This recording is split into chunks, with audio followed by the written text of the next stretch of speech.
A lot of this isn't going to make sense to you, and I'm sorry about that. I'm just going to start at the beginning, with the house.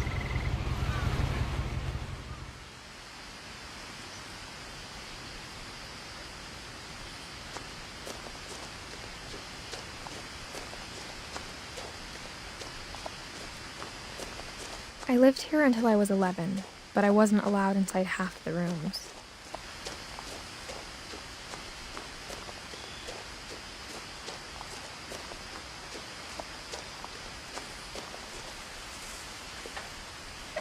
Inside the mailbox were bills from 7 years ago, marked urgent, open immediately.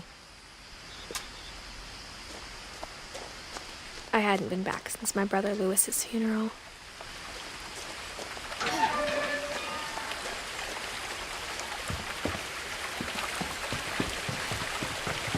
In her will, my mother left me a key but didn't tell me what it unlocked. Maybe she thought I'd know. Or she thought that the mystery would be enough to bring me back.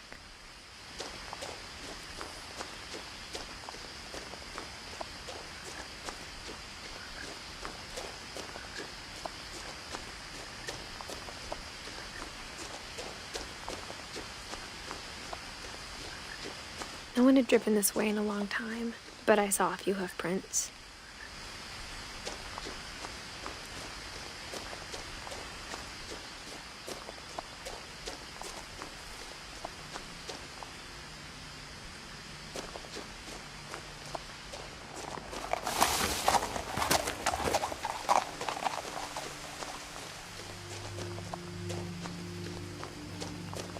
The truth is, even after I inherited the house, I never thought I'd come back to it.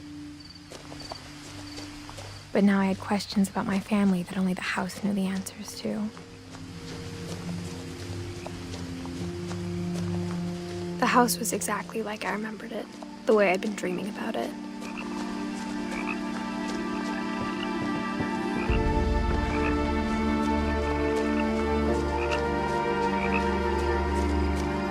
As a child, the house made me uncomfortable in a way I couldn't put into words.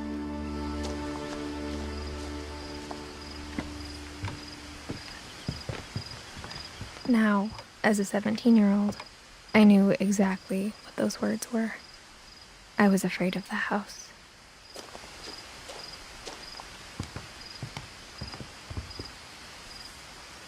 I hoped the key might unlock the front door. It didn't.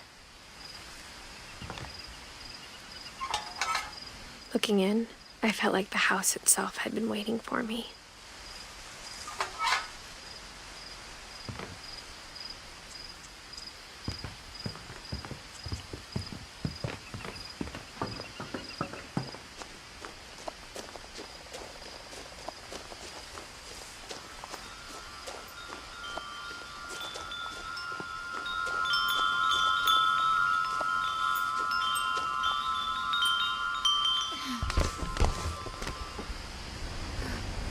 Crawling through the doggy door used to be a lot easier when I was 11.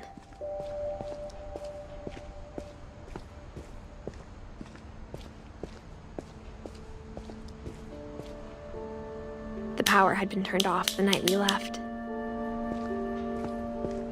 For the first time in years, I felt like I was home. But instead of a family, there were just memories of one. Like how after Lewis started working at the cannery, we all got sick of eating salmon, except our cat, Molly. Or how only one restaurant would deliver to our house, so we had Chinese a lot.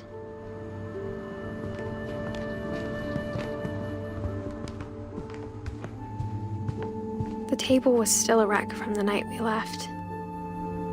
It was like a bomb had gone off, killing everyone but sparing the furniture.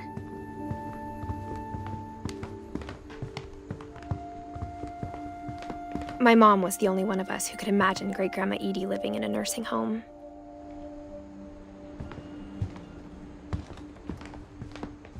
Nothing in the house looked abnormal.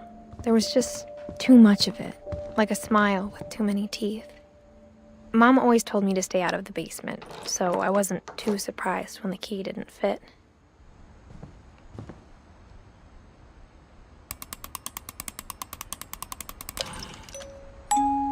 Great-Grandpa Sven built a music box for Barbara, along with the rest of the house.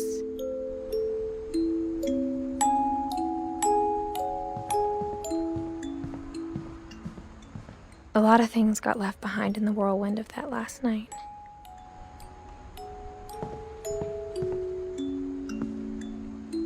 After Milton disappeared, Mom sealed up all the bedrooms. Then Edie retaliated and drilled peepholes.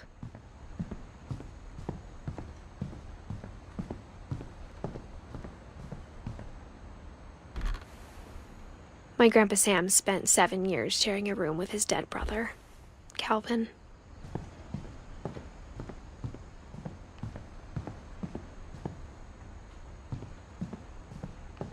Whenever people ask me about my family, the first thing they always want to know about is Barbara.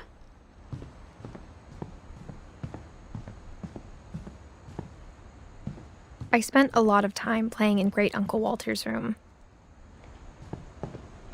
Louis told me there were secret passages, but I never believed him.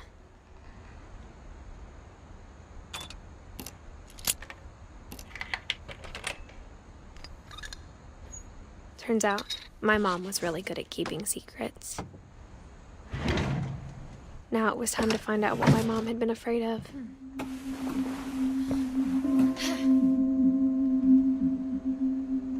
From the paintings on the wall, it was clear my brother Milton had been here before me. Reading this, maybe it sounds like I had a plan. But I had no idea what was behind that door.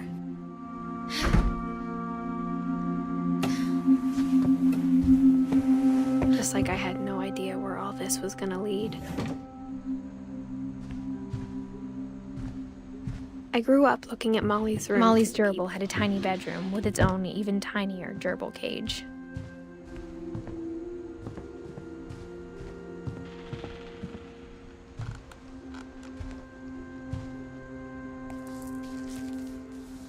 December 13th, 1947. Dear Diary, I'll be gone soon, but I wanted to tell somebody about what's gonna happen. It started when Mom sent me to bed without dinner. I woke up and I was starving, so I looked around for something to eat. The gerbil food was dry, but I didn't mind it.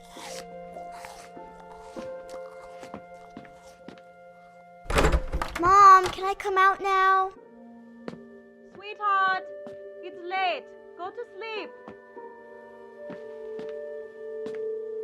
My Halloween candy was all gone.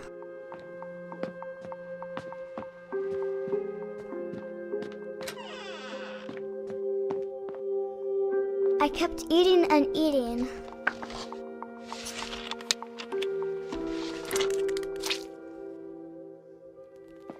I ate a lot of things that night.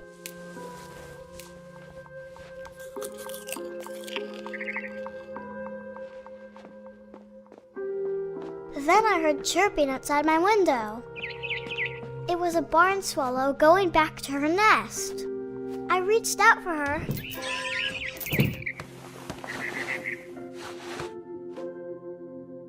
And suddenly,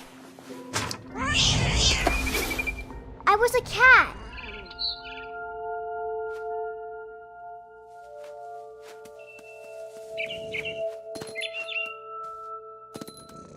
I tried to be quiet, but the bird was really scared.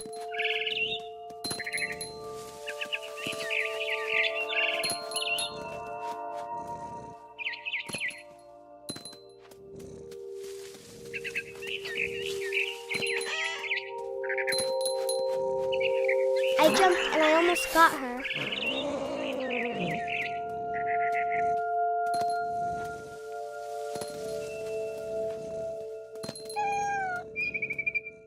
I could tell she was getting really tired. Now I was up in the big tree.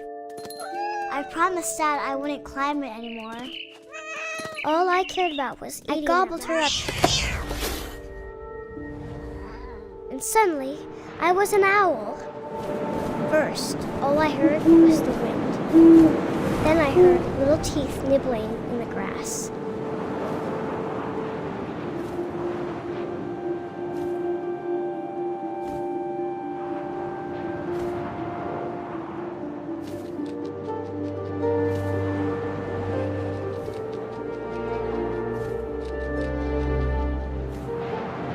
Rabbits.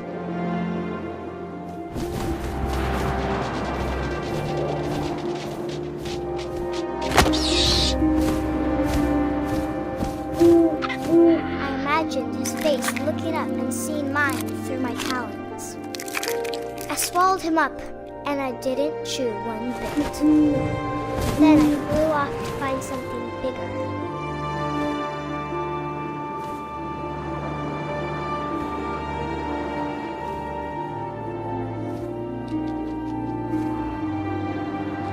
A mama rabbit.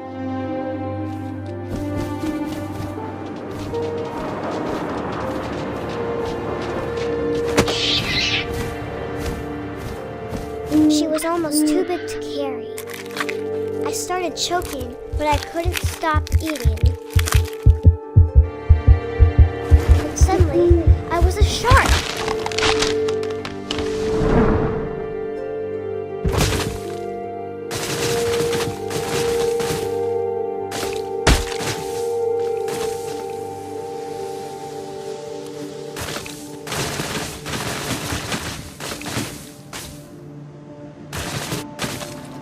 I rolled off a cliff and into the ocean. Now, I was hungrier than ever. I wanted fat, juicy seals. I tore off her flipper, and it tasted really good.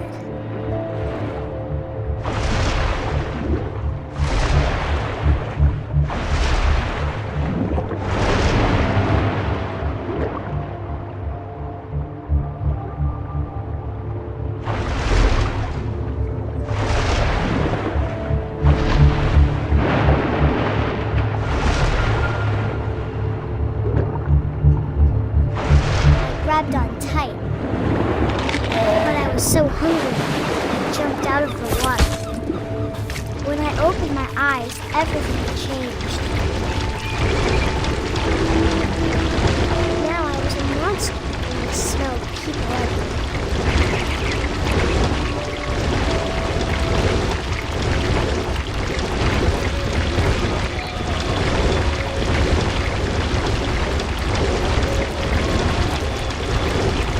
I was big, but I moved real quiet.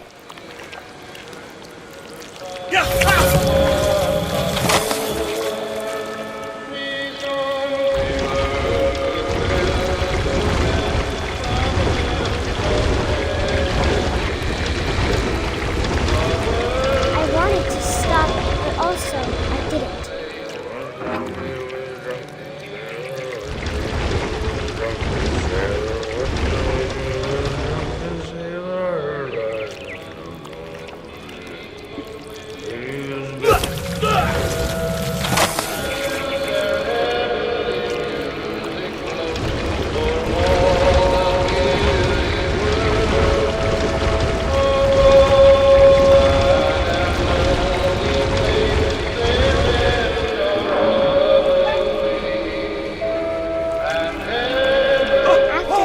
Passenger, I was still hungry. And across the water, I smelled something new. Something I had to have, so I swam towards it.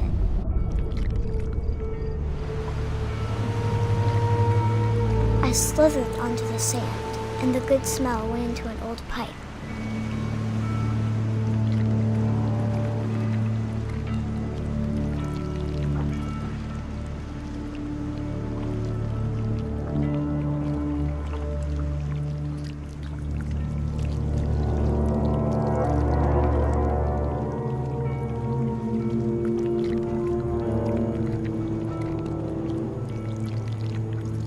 I got closer and closer.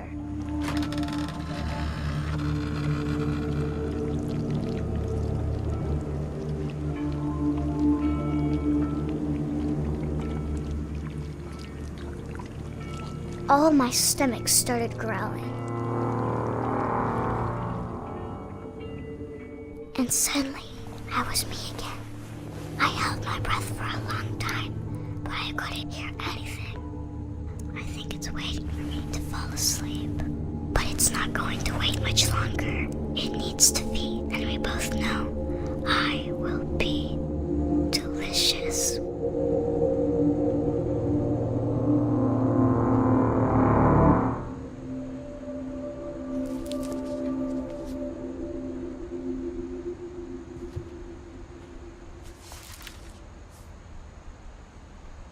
I'm not sure if I believed all of that, but I'm sure Edie would have.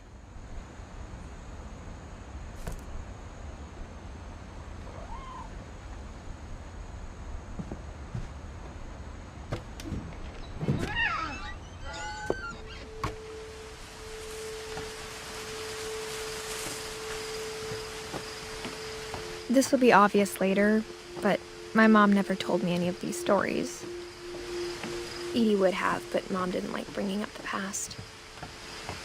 Though, when we adopted a stray kitten, she was the one who named it Molly.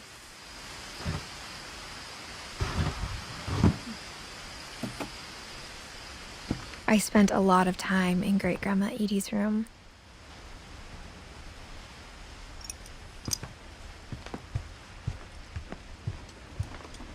Edie gave a big interview about a mole man living under the Finch house. My mom was furious. When Edie told people Sven was killed by a dragon, she could also have said he was building a dragon-shaped slide that collapsed. I hadn't thought of myself as Edith Jr. for a long, long time.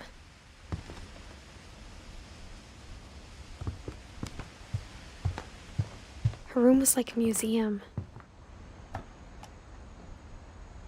For 500 years, the Finches have been famous throughout Norway for their fortune and misfortune. Odin Finch buries the latest victims of the family curse.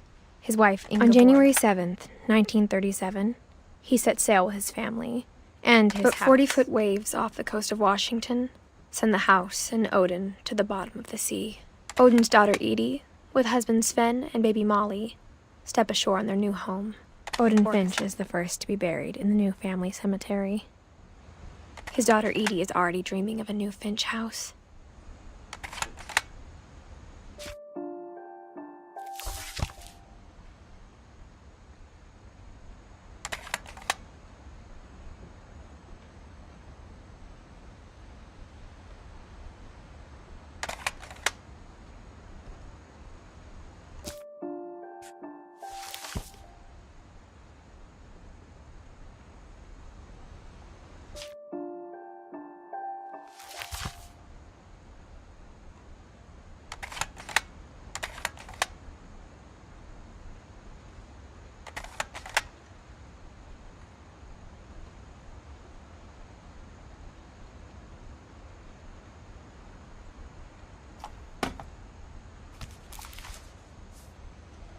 Whatever's wrong with this family, it goes back a long ways.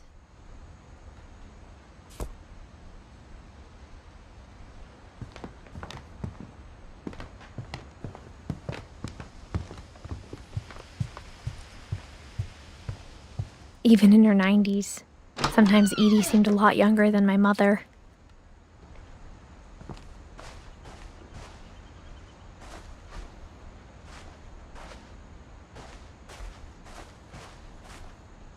The only trace Grandpa Sam's first wife, Kay, left on the house was the pink bathroom.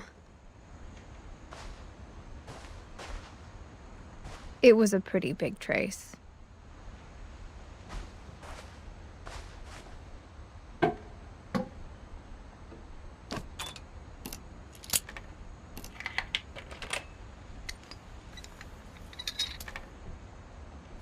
There's a secret in this bathroom.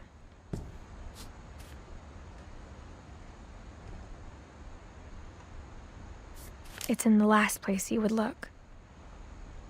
It isn't in the cupboard. It's hidden in this book.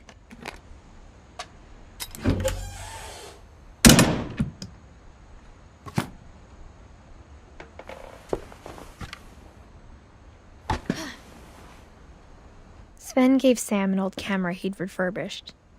He never put it down.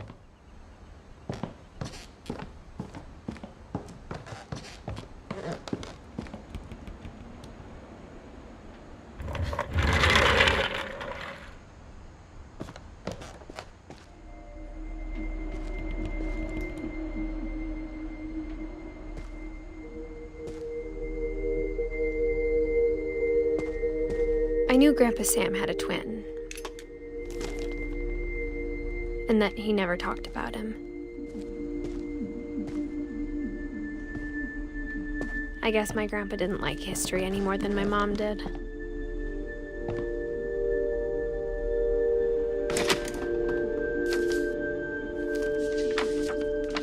How I Want to Remember My Brother by Sam Finch. The thing I remember is that when he made up his mind, that was it. My brother said he'd die before he ate another mushroom, and he did. At Barbara's funeral, we swore we'd never be afraid again, and he wasn't. I think Calvin always wanted to fly.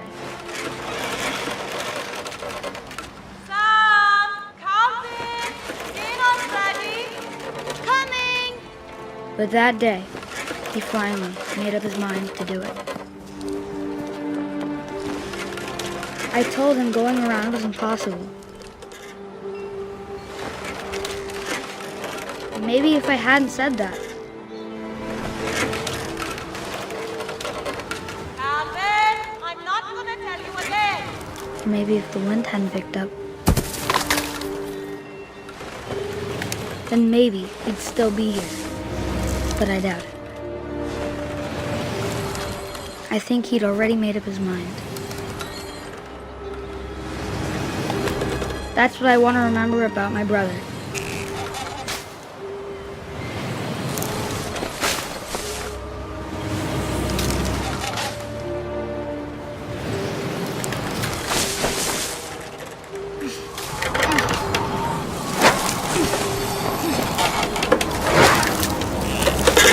The day he made up his mind to fly.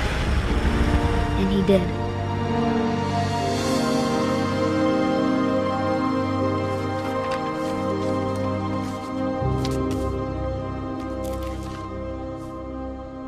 Calvin's story felt strangely familiar. When I was younger, I remember trying to do the exact same thing. After the funeral, Edith roped off Calvin's half of the room.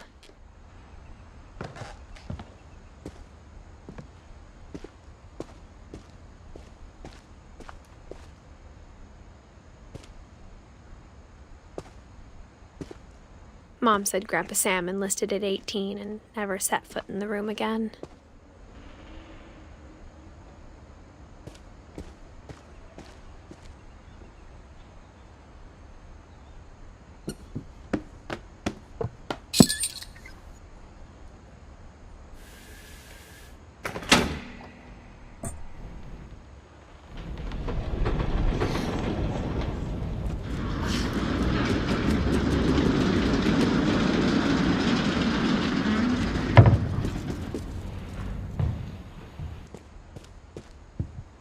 The passages were a pretty tight fit. They'd obviously been built for smaller hands and bellies.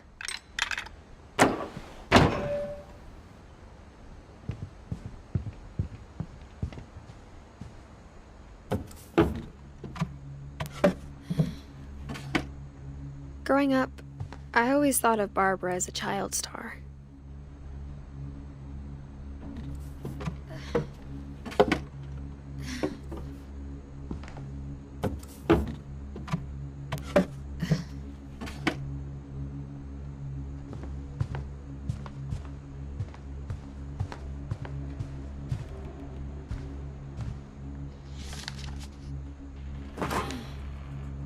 Of all the stories people wrote about Barbara's death, I'm surprised Edith saved this one.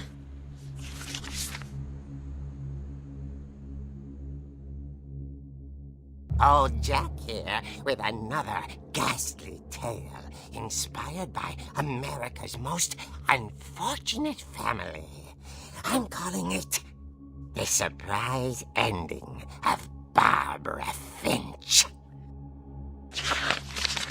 As a child star, Barbara was famous for her scream. Now at 16, she was all washed up. A has-been. But in a lucky break, she'd been asked to perform her signature scream at a local convention for monster movie fans. It was just the boost her career needed. Unfortunately, her scream hadn't aged well. Getting better. I think you just need the right motivation. Her biggest fan and current boyfriend, Rick, was about to demonstrate when... Now that was a great scream. It was Barbara's father, Sven. He'd slipped into a table saw and had to be rushed to the emergency room. So Barbara got stuck babysitting her youngest brother, Walter. Her convention comeback was cancelled. Okay, I'm hearing frustration, but I'm not hearing terror. What if I tried... A gang of hoodlums in Halloween masks have been terrorizing Orcas Island tonight. Police are urging residents to... That came from the basement. You're right! Also, I loved your delivery on that. Why is your basement door locked? Because my dad likes making puzzles and secret passages. There's a key hidden in the music box. The secret is to keep winding and winding until finally the key pops out. Thanks, babe. I'll be back in a sec. 20 minutes later, Rick hadn't returned. So Barbara went to look for him, right on cue. She reached for the music box. And as she wound the key, she listened for Rick, but the house was silent.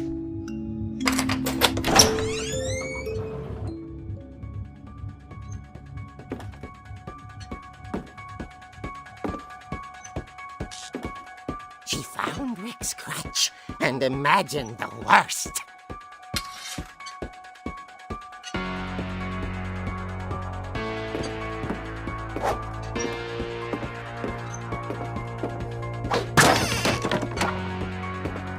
The gang's leader is the infamous Hookman killer, Dr. Carl Hamill, who impaled and then ate his family 10 years ago tonight.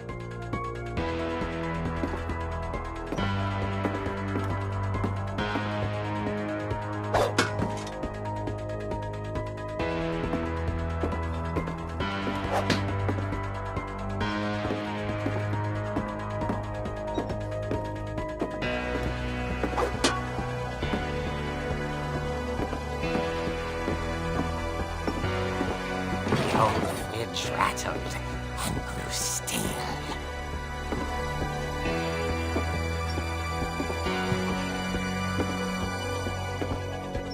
Oh dear! Oh! Rick? Barb, relax. I was just trying to scare you to help you find your scream. Well, I'm not scared, Rick. I'm furious. Then act furious. All I'm getting from you now is that you're hurt and confused and She threw him out, but she kept a little something to remember him by. Barb, have you seen my other crutch? And she was still holding it when she fell asleep watching the late picture show. Hours later... Barbara! Walter, what's going on up there? Ah! Okay, I'm coming up, but if this is a trick, you're dead, Walter.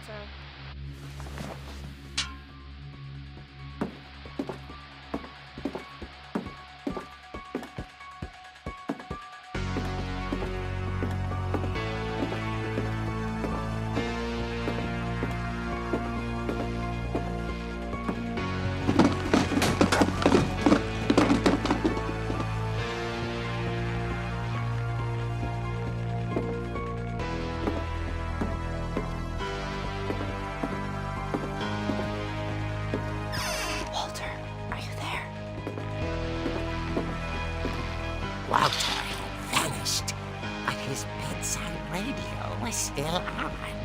Orcas Island police describe the man as 6 feet tall, with a steel hook for a hand. Residents are urged to lock all doors and windows and notify the police of any suspicious activity. Barbara turned, saw the hook man, and was speechless. He was quite smashing. And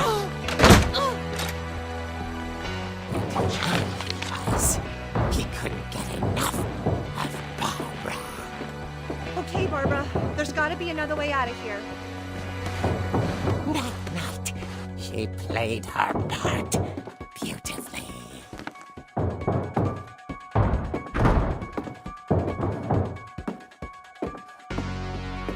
Molly's door hadn't been opened in years. The hinges groaned.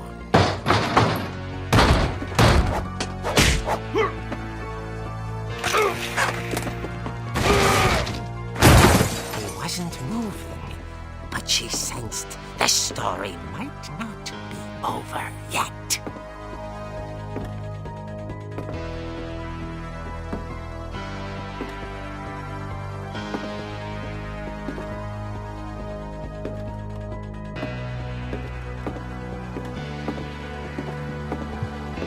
The hookman had vanished. She listened for his breathing, but all she heard was...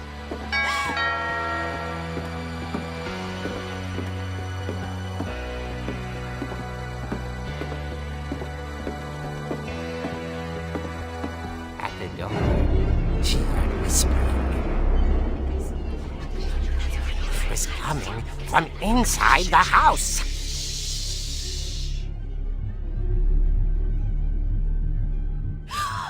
Oh dear.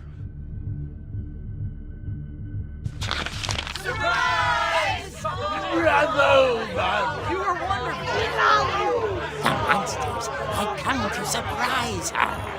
For Barbara, it was a dream come true. Then she saw what kind of monsters they were, and she realized what was about to happen. She was going to be famous. And with her final breath, Barbara Finch gave the performance of her life.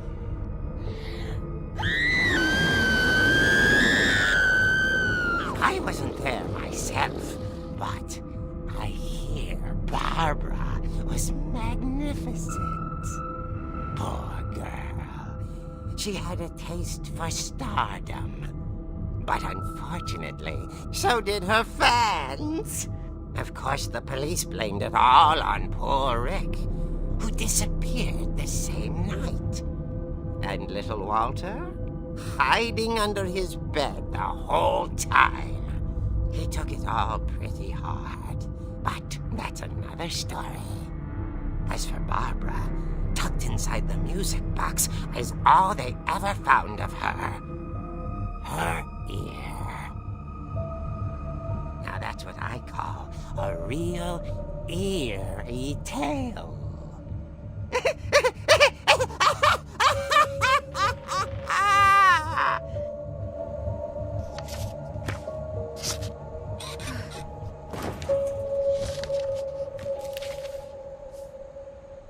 Edie told me all Barbara wanted was to be remembered, as absurd as that comic was. So why don't Maybe you we can solve it. quit playing with my